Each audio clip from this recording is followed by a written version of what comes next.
Saudara, suasana libur panjang akhir pekan, kenaikan Isa Al-Masih, warga Tebet dan sekitarnya menghabiskan waktu bersama keluarga di Tebet Eco Park. Ada yang berolahraga, ada juga aktivitas seru lainnya. Nah, kira-kira apa ya? Berikut liputan jurnalis Kompas TV, Fedriska Ananda, dan juru kamera Julian Fernando.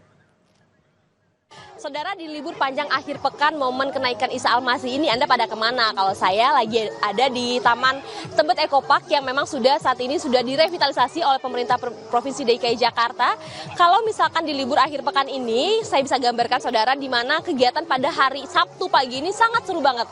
Karena kalau misalkan kita lihat ada masyarakat yang kemudian berolahraga, begitu ada yang lagi senam. Tadi juga beberapa saya juga melihat ada masyarakat yang tadi sedang membawa anak dan kemudian bermain bersama begitu ya, dan juga sambil jajan-jajan kuliner yang memang banyak pilihannya. Nah, saat ini saya bersama dengan salah seorang pengunjung. Kita akan coba ajak bicara bagaimana kemudian apa aja sih sebetulnya kegiatan yang mereka lakukan sebetulnya di Taman Tebet Eco Park ini. Halo Mbak, boleh minta waktu sebentar? Iya boleh Mbak. Mbak siapa Mbak namanya? Titi.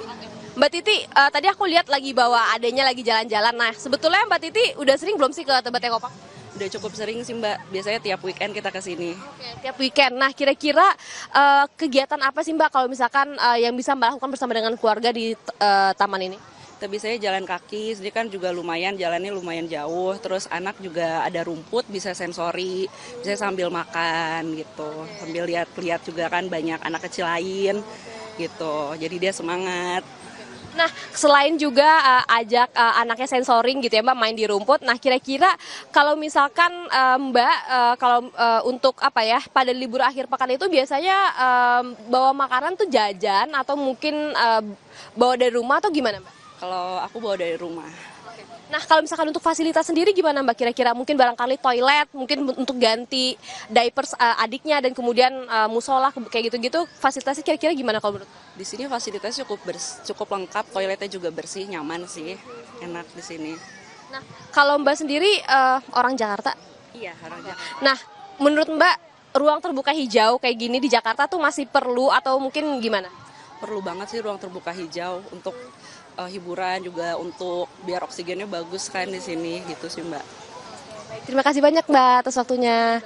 Nah, itulah tadi saudara salah satu testimoni dari masyarakat yang memang mengatakan bahwa sebetulnya ruang terbuka hijau ini masih sangat dibutuhkan bagi masyarakat Jakarta. Karena memang masyarakat Jakarta sendiri ini masih membutuhkan banyak tempat bermain yang memang ramah anak, ramah keluarga, dan juga tentu dengan fasilitas yang memadai. Tadi kalau misalkan saya bisa gambarkan juga saudara bagaimana kemudian banyak masyarakat yang kemudian berolahraga di sekitaran Tebet Eco Park ini. Mereka tampak berlari begitu, ada juga yang melakukan olahraga yoga tadi kalau misalkan bisa saya lihat, dan kemudian yang paling penting adalah fasilitas, di mana kalau misalkan untuk kapasitas dari Taman Tebet Eco Park ini sendiri sekitar 4.000 sampai 5.000 orang, dan kemudian pada weekend ini jumlahnya akan naik gitu ya. Dan kemudian yang paling penting adalah kemudian untuk sarana parkir ini bisa berada di lapangan-lapangan terdekat, ada juga di salah satu sekolah yang terdekat di sini. Namun kalau misalkan saran saya ini ada baiknya juga untuk naik transportasi umum karena memang dilewati oleh Jaklingko. Fedriska Ananda, Julian Fernando, Kompas TV, Jakarta. Monumen Nasional menjadi salah satu ikon wisata favorit di Jakarta. Selain wisata dengan harga yang terjangkau, Monas juga menawarkan edukasi sejarah bagi pengunjung. Dan berikut laporan jurnalis Kompas TV Claudia Carla dan juru kamera Roy Ilman dari kawasan Monas, Jakarta.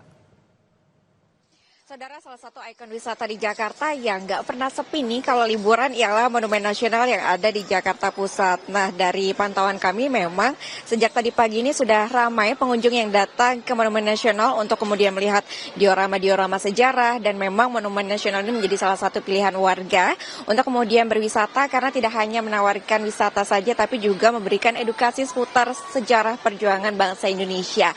Saudara, tadi kalau dari pantauan kami memang kebanyakan yang datang hari ini didominasi oleh keluarga. Kebetulan hari ini kan lagi liburan panjang ya. Nah, saya akan bertanya nih kepada salah satu pengunjung apa sih yang ingin dilihat di Monumen Nasional pada hari ini. Halo, Bapak dan Ade, saya Carla dari Kompas TV. Bapak dengan siapa? Dengan Fajar. Dan Ade siapa? Arga. Pak Fajar dan Arga. Ini dari mana nih asalnya? Dari Banjarmasin. Dari Oke, nah hari ini kenapa nih memilih untuk wisata ke Monumen Nasional? Ada yang mau dilihat atau memang sengaja diincar nih untuk datang hari ini?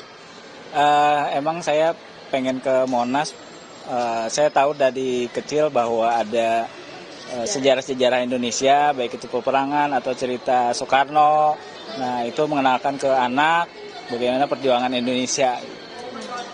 Datang ke Jakarta memang lagi dalam rangka apa nih Pak? Ini dalam rangka acara keluarga aja, resepsi. Tapi kebetulan libur panjang, nah terus mengenalkan ke anak supaya liburannya berguna lah.